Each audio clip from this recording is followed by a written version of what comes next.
This is Custard. And 2.5 months ago, this thing has flowered and I harvested the leaves. I've got this plant called Custard. This one now has grown some inflorescence, so which is the stalkia. What I would like to do, since it's showing a lot of leaves on the stem, I'm gonna harvest this and try and grow this from leaves. And 2.5 months later, look what happened to the cute little babies. It has now sprouted and is ready to be planted. Look at the cute little things. Aren't they gorgeous? Okay, so they're all matted.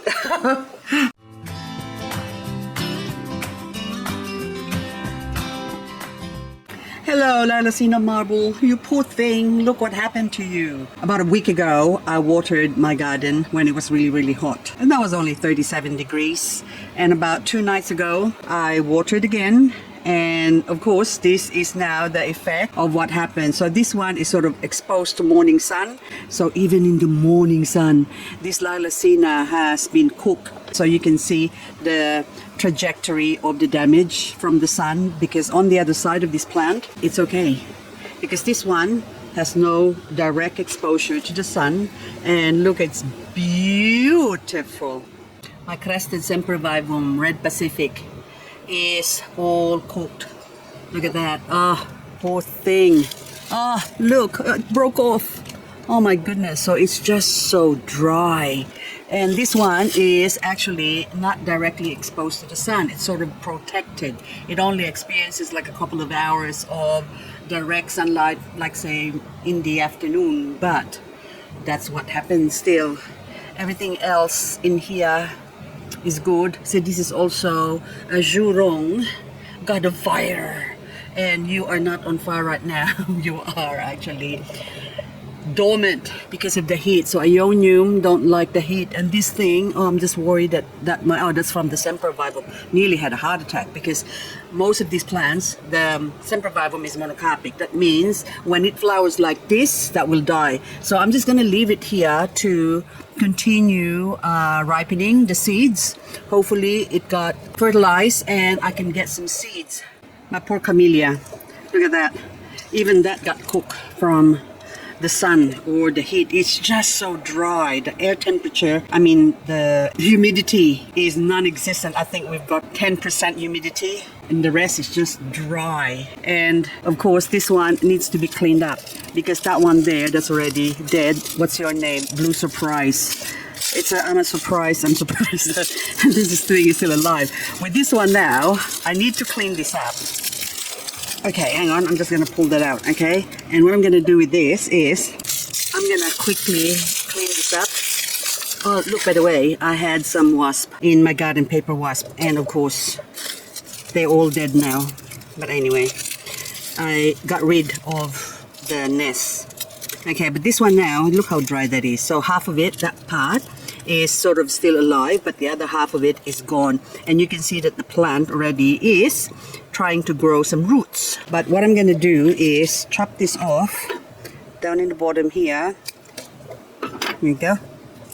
And clean this up a little bit more. And I got my little soaker here, which I'm going to pour some. Okay, making a mess. Salt water that I prepared earlier. There you go. And I am going to take this Blue Surprise and put it in one of this so it can soak up and plump up before I put it into the soil that I've got here prepared earlier. So I'll leave it there for a few days until the leaves sort of open up and puckered up, because right now that is really, really dry. You can see that it's really dry. So if I put this directly into soil, it will also grow, but it's going to take longer for the leaves to recover and grow roots and plump up. So the rest of this Blue Surprise, I need to reset this. So this one is also dry leaves and still plump, basically. But this thing doesn't like being in the sun. So I need to reset this. So I have to harvest that as well. And hang on, So there you go. So that shows you that's all dry as well. So this one, I'm gonna do the same. I'm gonna clean this up and bring this inside and let it soak up the soil water goodness so it can plump up and grow again. So what sort of damage did my watering, or should I say summer watering, done to my succulents? In this corner, looking magnificent, dry I should say, but magnificent, are okay, no damage except for that one, maybe just slightly the tips sort of got burned a little bit, but apart from that there's really no major, there's really no major damage. So even those ones, you can see that needs some soaking, and even that Vera there, I think that's pink Vera, has become a yellow Vera now, variegated, because it needs to drink. I need some water, that's what it's saying. Oh, this bronze beauty, you can see this one. That's the only one that's damaged. But I also have some bronze beauty at the front, and it's the same thing. So agavoides really needs to be kept away from direct sunlight during summer. They have to be placed somewhere a little bit protected. So having a 50% UV shade cloth area helps a lot. So I am going to put this baby in here. There's space for you, so you can stay here. And of course I have to clean it up, remove all of that, which is what I'm gonna do later on when that sounds nice, but anyway, I'm almost done. You might as well continue. There you go. But we got other matters to attend to, so I'm gonna leave that for now. I'll come back later on and finish that off. I got another victim here. So this is Tacitus Bella. This actually wasn't affected by a week ago's watering. This actually happened a couple of days ago, a couple of nights ago when I watered, because this was really dry. And of course I just blasted it up. Oh, there's another baby in the bottom. So I blasted it up, but I think the soil is still dry, so this one needs soaking as well. So I'm gonna bring this inside and actually dunk this and soak this in my seaweed solution to get it to recoup, or else this is just gonna wither away and die. So these are now the dry leaves I have taken from my Tacitus Bella, which is just so beautiful when they flower. Look at those gorgeous flowers. So on the side here, I saw that there is a baby. So I think this one way of diagnosing this plant as well is, well, according to my diagnosis, that is, this plant is producing lots of pups, because even here, there's another baby in there, so hopefully you can see that.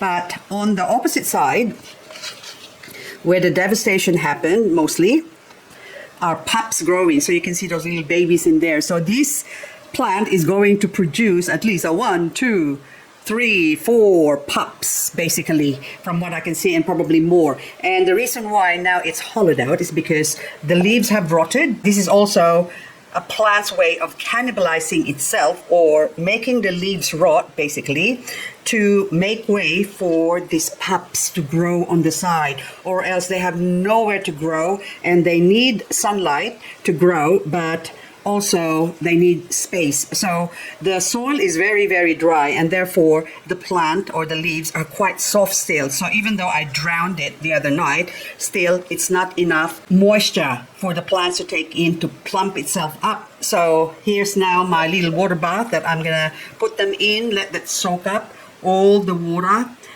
so that way it can have a good drink. Well, by tomorrow this should plump up. And speaking of plumping up, this is an unknown, no label plant. So when I got this, the label was basically just saying Echeveria species, which to me, I'm not sure whether it's actually Echeveria or maybe it could possibly be some sort of a sedum. So anywho, this one now has been growing, producing lots of pups. This is already actually a baby. Or my mother plant is in the garden. And a few months ago, I forgot. I broke it off. And you can see now that it's growing roots. So after breaking it off, I just stuck them in there because I was meant to find a pot to put them in, but I forgotten about it until I saw it wilting like this. So these ones now I will give a good drink as well, just to perk them up. Okay, so I'm going to put it on my little container here. Just those long ones. I could break that off and also plant it, but the plant is gonna take, well, it's going to take a long time for the plant to recover, basically. So giving them a little drink like this would help them along really, really fast to plump up. So inside here, I also threw in some leaves that I harvested from the stem. And I just dropped them there, and look at them now. Ah, look at that. Roots growing. So I'm just going to drop it here for now, just so we'll see how many did I get to grow. So this is a very prolific growing plant with thin leaves, and actually this is quite frost hardy as well. Okay, so look at that. Look at all them babies now. Even here, just sort of rolled up. Look at that. Hang on. Okay, I can see. I think that one is already attached. I'm not gonna bother it too much. Ooh, do I have a crested one? There you go. I've got a crested one here, which I'm gonna harvest. There you go. Ooh, look. So this plant actually originated as a crested plant. So crested in the sense, see, look at that, the arch or a fan shape growth. I'm just removing all of this here. And this one now, this is why I prepared the soil, and since this is a tall plant, I'm going to put it in the center here so it can grow, my little crested whatever you are, echeveria sedum. That's what I'll call it, because I don't know whether it's an echeveria or a sedum.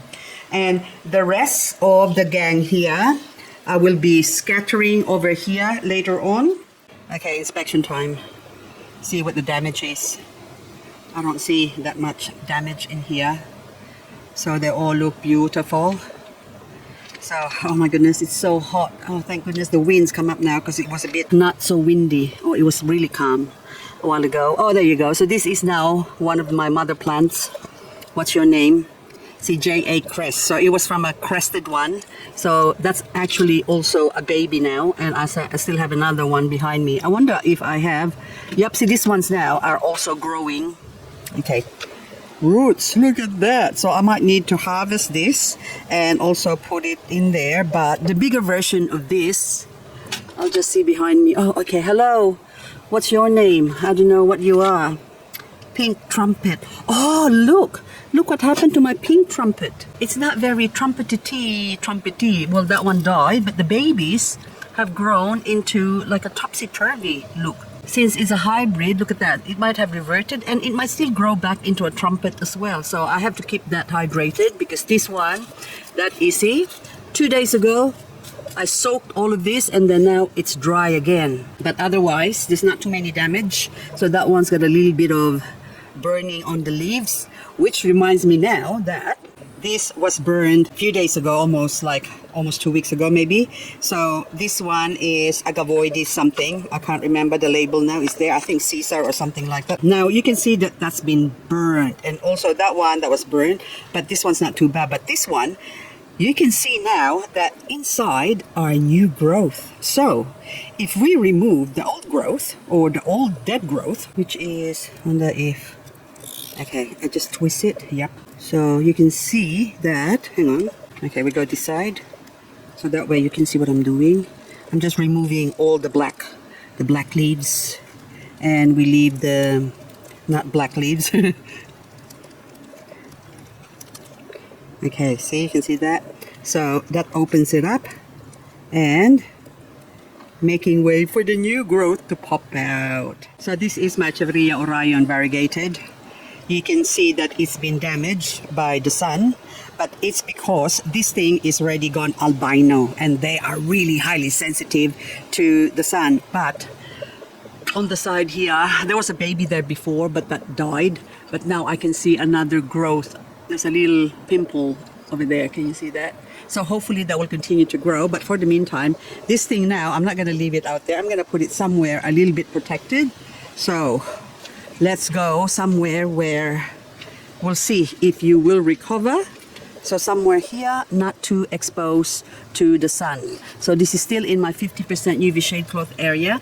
And that way it'll have a cooler environment. So it'll still get plenty of sunlight, but there's no direct sunlight that can make it worse, basically.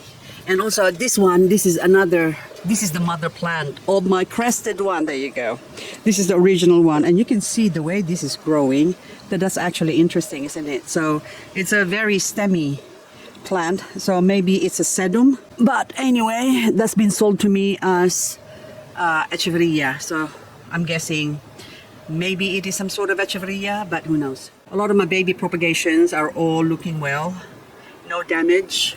Even the ones up the top here, no damage so far. Okay, and then it'll just present me with boom, I'm dead. No, none. So none here.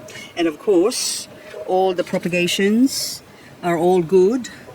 Oh, that one, there's a little bit of blackening at the back of this one. What's your name? Black Queen Maleficent. But that's okay. So that actually is already babies from a mother plant that sort of died before, and I was able to save some of them. And luckily, I've got 1, 2, 3, 4, 5, and hopefully they will grow. But the rest of the gang here seems to be okay. Oh, this one, another agavoides. What is your name? Crepe myrtle. You can see that it's been damaged by the sun as well, despite being in a 50% UV shade cloth area. Oh, there you go, another one. What is your name? Purple something. Purple Maria. Okay, you are now Black Maria. That is also very dry. Oh my goodness, and the pot, I can feel the pot is really, really hot. Okay, here we go. We got damage. Look at that. That's rotting from too much water, mealybug, dry, and then got wet, so went into shock. But anyway, so that needs cleaning up. So considering that I have so much plants here, I should really count myself lucky that I don't have too many plants that are damaged, except the ones that I intentionally or purposely expose. And speaking of exposure, okay, this one now, I potted up my purple champagne. So I planted it in a terracotta pot. So I find that the best pot for a lot of these succulents actually is terracotta pots, okay? So, but they don't look very pretty, and that's the reason why I use a lot of pretty pots. That's for my visual pleasure, but it's not for the pleasure of the plant, because they do get hot easily, and that's why they get hot and cold condensation. So hot and cold all the time. So it's a bit like a woman experiencing menopause, and that's what happens to them. That's in the ceramic pot that is non-porous. If you have a porous, like this one, I think this one is a bit porous, but it's just so small that this one now, I really feel like I should really remove this from this pot. Although it's very, very pretty, it's not really doing it any favor. So I am going to take this out, and I am going to remove these off the roots a little bit, and I am going to plant this. Hang on, there's more resistance. I'll plant this in my big pot there, so that way it can recover. Okay, so there you go. Okay, come here, baby, come to mama. There you go. I'll take this and put it in my pot, or the big pot that I'm got inside, because this plant here in this condition, this has happened to a lot of the plants that are also here. So a lot of them are in the same condition as this was, or this is still, but this was the same as this. And a lot of them has recovered. You still got the Black Queen Maleficent that hasn't. And Romeo probably died, because that one is not Romeo anymore. And then this one is still, what is your name? That's Black Rose, that's still in recovery mode. And this one has recovered, but also got affected by the watering in summer. But the rest, this is my original Romeo, is well and truly into recovery. And of course, they have now grown so big that I need to remove some of them and plant them somewhere else to give them space. Now, back inside here now, I'm planting this one somewhere a little bit in the center. So, come here. There you go. So I'll put you here, and there you go. Hopefully, Reuben hybrid, you will recover and you will look much better in a few months' time. This is my Stradivarius pink granite. So I promise Maria Lakshmi that I'm gonna show comparison with this Stradivarius pink granite. Look how pink and beautiful that is in a pink pot as well, compared to my Cyanocrasula, which is, there you go, that one there. So hang on, I'll put that one there. So this one still in the same pot, and that Cyanocrasula densirosulatta that was given to me by my friend Kanya, it has grown big, and now it kind of looks like a cherry danko, isn't it? So this is my cherry danko. Okay, so you can see that looks sort of similar, but the cherry danko is sort of a bigger plant. Okay, there you go. Compared to the Cyanocrasula, it's just they're really small rosettes, but maybe if given a lot of water, maybe that will grow big. So okay, I still got one here. Look, that one there at the back. I'm gonna pull this out. So this is the confusion. So they look like pink granite, but look, see, but they are smaller than the pink granite. Oh, hello Lola, look how beautiful you are. Okay, got a dry leaf here, but apart from that, look, it's like salmon. Very, very nice color. Someone commented that I have way too much plants, and I completely agree. So over 9 years now, these succulents were my cigarette money. So instead of buying cigarettes, I buy succulents. So, and if I don't buy succulents, I feel like smoking again, just like the last few days. Because, okay, so that's damaged by whatever. So this January has been hellish, I should say. It's not really hellish, but it's not a good month. Or I could look at it different way. Hang on, I'm looking for a spot to put this in. So let's just put it on the ground here, okay? So I need to clean this up. Okay, so this is yellow-green Contapec, and this looks like it's gonna be on its way out. So anyway, I have an aunt that passed away this month, and this is last week. And of course, she is living on her own, and her husband passed away a few years ago, so it's her son. So she's really living alone, and of course, the neighbors found her 10 days later. So, which is really sad. So she had a heart attack. Anyway, and I have another aunt that's in the hospital right now. Sort of, she was actually given, this is now 3 weeks ago, she was given 2 weeks to live. And she's still alive, but she's not, she's basically sort of on life support now. So anyway, and this is why I can't go away, I can't do anything, I can't focus. And of course, also another thing is, I don't know whether it's a good thing or a bad thing, I'm single again. But that's actually a good thing. So, because my friend, or should I say our friend, we're just two completely different people. We're better off being friends than being special friends, basically. So I think I'm sort of happy in that sense.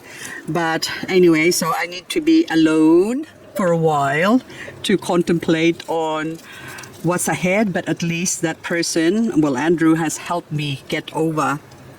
It's not really get over. I would just say move forward. With my husband's passing, I still can't get over it, okay? So, but anywho, there's not that much damage otherwise in my succulents. And then that one, Celestia, I've secured them somewhere protected, so you can see that there. So it's important to put the agavoides away from the sun. And then that way, even if I water them, they'll still be okay. Now, another pot here, which is in recovery mode here, is this one. I would say this has already recovered, but I can see, oh, that's heavy. So this one here, this is a combination of different plants. And, ooh, rolly variegated. Look, on the corner here, I thought I lost my rolly poly. Well, that's rolly, Sedivaria rolly. Now, there you go. Weeds, and then another. But this has been really healthy looking now. I don't even know what the plants are in here, because Scarlet Penny, it's just amazing. Oh, it's only $12, so it's not really all that much. Oops, now it went in, doesn't matter. I know there's a label there. I will find it. So these other ones here, this looks like some sort of I don't know, just weeds. But it has grown so big. But had I put this or placed this somewhere exposed to the sun, this would have suffered as well. So I'm just picking all the rotting leaves inside. So this is actually pretty good. Okay, So, okay, they feel hot. It's really, really hot. I think it's 42 degrees still. Maybe it's already 40 degrees. Might have cooled down now. But, anywho, okay. So it needs to be cleaned up in there as well. And I will do that later on. Okay, this is the Ruma Shure. And for sure, they are cooked. I think this is the biggest damage that I have, which is not too bad. You know, like, it's not that it's gonna die, but that will still recover. But this plant is so easy to grow anyway that I am not bothered with it. As long as my Crested beauty is looking beautiful, I'm happy. And of course, my Sedum Atlantis is okay, I'm fine. So anyway, guys, I think that's all I've got for this video. There's still a few pots here that needs to be soaked. That one is really Hermes. Oh, I'm sorry, Hermes. I need to bring you inside and soak you because it's not good to leave them outside and soak them outside here. They were just gonna cook. They're gonna cook up. And that one too. What's your name? Frank Reynoldt. That is just dry soil. I can feel it's really, really hard. It's heavy. The soil's heavy, but the plant, you can tell that really needs some good soaking and some good loving. Anyway, guys, that's all I got for this video. I still have a few plants that I need to bring inside, and like this Heart's Delight here. Look, this was cuttings I've taken. I need to bring that inside. And also, hang on, I've got my Longissima bump that needs to be planted as well, and I'm gonna put this inside as well because I can feel it's really, really hot. So when it's too hot as well, a lot of them is not gonna grow because they're trying to fend themselves off from the heat. The heat is on. Anyway, so, but this, what do you call this? Prolifica. Oh my goodness. Supposed to be Frosty Bloom. So this is Frosty Bloom here. I'm just, okay, there you go. I'll put it next to each other just so I can have a comparison because they have the same parentage. Monfica, basically, Monroe cross Prolifica. That's what I call this one. But this one seems to have like really small rosettes. So it has taken from the Prolifica side, size-wise, compared to this one has sort of gone in between medium size, basically, because Monroe is quite a big plant. They grow quite big. And this is my Crested, beautiful Monroe. Look how gorgeous she looks. And I actually don't have a standard Monroe anymore, so I need to grow just a normal Monroe. Maybe the other side of this one will have a standard one, but so far all I can see is a beautiful Crested Monroe. And of course, my variegated corner. I haven't seen anything that has suffered the heat or the watering damage. All of them are good. So even up the top here, they're all good. Even this one's here. This is an agavoides, but this one did not get affected by nothing. Oh, this was actually a freebie. Ah, look at you. But that one is being affected, that little one there. So I think I better put this somewhere where it's not too direct exposure. Maybe I'll put it somewhere back here again where I had it before. There you go. Anyway, guys, that's all I got for you. And as the sun set, my camera is really, really hot. In the bottom here, I'm touching it and it's feeling hot. Okay, another sort of rotting here, but that's not too bad. This is Alba Beauty. So just needs a bit of cleaning. That's all it needs. But a couple of rotted leaves is not too bad, but I would say that that's because of maybe I can see fungus gnats in there or maybe mealybug. Anywho, guys, that's all I've got for this ones, and this is another propagations that I've done. I don't even know what you saw, but anywho, that's all. Oh, that's it, Diamond State and something else. So that one's probably a very special one that I planted here, and then now they are doing really, really, really well.